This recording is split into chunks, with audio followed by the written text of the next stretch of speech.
heard yourself on the radio yet? No, I haven't. I haven't had and that. I don't know that I want to yet. Although we went to, when the tour had just started, and I went to a Minnesota Twins game up in Minnesota, and in between innings they started playing rock and roll. So that was kind of cool. I wasn't expecting that. Had no idea? No. So yeah, that stuff's, it's cool. I've been starting to get emails from people, like our families that hear me on the radio, so it's slowly spreading. You know, I hear the songs enough. I don't really need to hear them anymore. Yeah, right. Okay, now moving back a ways, how'd you get involved with the Lost experience?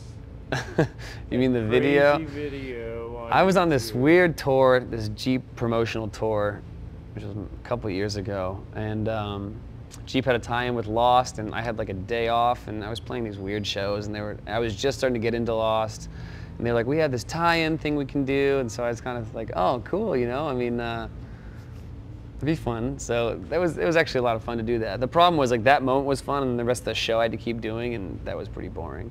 But it was cool, you know, and I actually kind of forget I did that. I love Lost so much. It's kind of cool to be involved somehow, even if it's a really tiny, You're a fan of minuscule the show? detail. Yeah, yeah, it's great.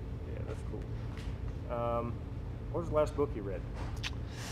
Not enough. I actually read a book called All I'm Cracked Up to Be by Jennifer Trinan, which was really interesting to me. It's this woman who got caught. She was like a singer-songwriter. It was actually a very similar situation.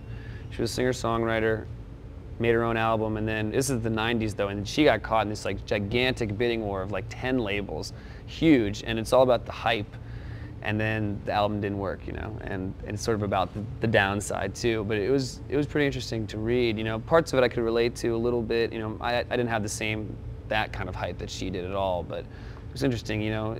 I got some good stuff out of there about sort of, you know, I'm always big into focusing myself and remembering why I'm doing this, and it's not for the fame and the glory. It's because I really love doing it. So, you know. And, after the whole Maverick fiasco, you turned around and recorded the album yourself. Yeah. And how many sessions was it? It was kind of off and on for probably about 2 months. It was kind of, you know, I was just obsessed with getting it done. So it was like I went to LA and I'd work with Will Golden, and then he had to take some time off, and so I'd fly to Boston and do the 2 songs we did there, and kind of coming back and forth and lining everything up. It was really exciting, you know, and I don't listen to the CD hardly ever, but every now and then when I do actually hear the song, it's sort of like listening to a snapshot, because I can remember where we were in the studio and remember working with everybody, and you know, it's just fun, you know. Those are the memories there that I get out of it. Okay, and now for the rapid fire. Here we go. Beatles or Elvis? Beatles.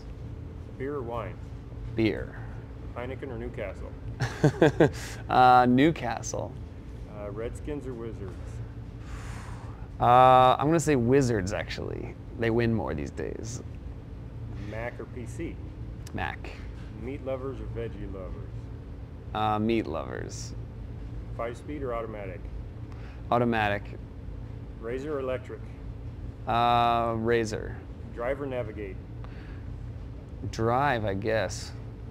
Boxers or briefs? Boxers. Love or money? Love. Marianne or Ginger? Gilligan. Rock or roll? I'm gonna say roll. Cool. Paper or plastic? And the last one, fan request, do you have a significant other? I do, yes. Yeah, so. Cool. Yeah. I appreciate it, Eric. Thank you very much. Definitely, thanks for having me. And I appreciate all the support and everything too.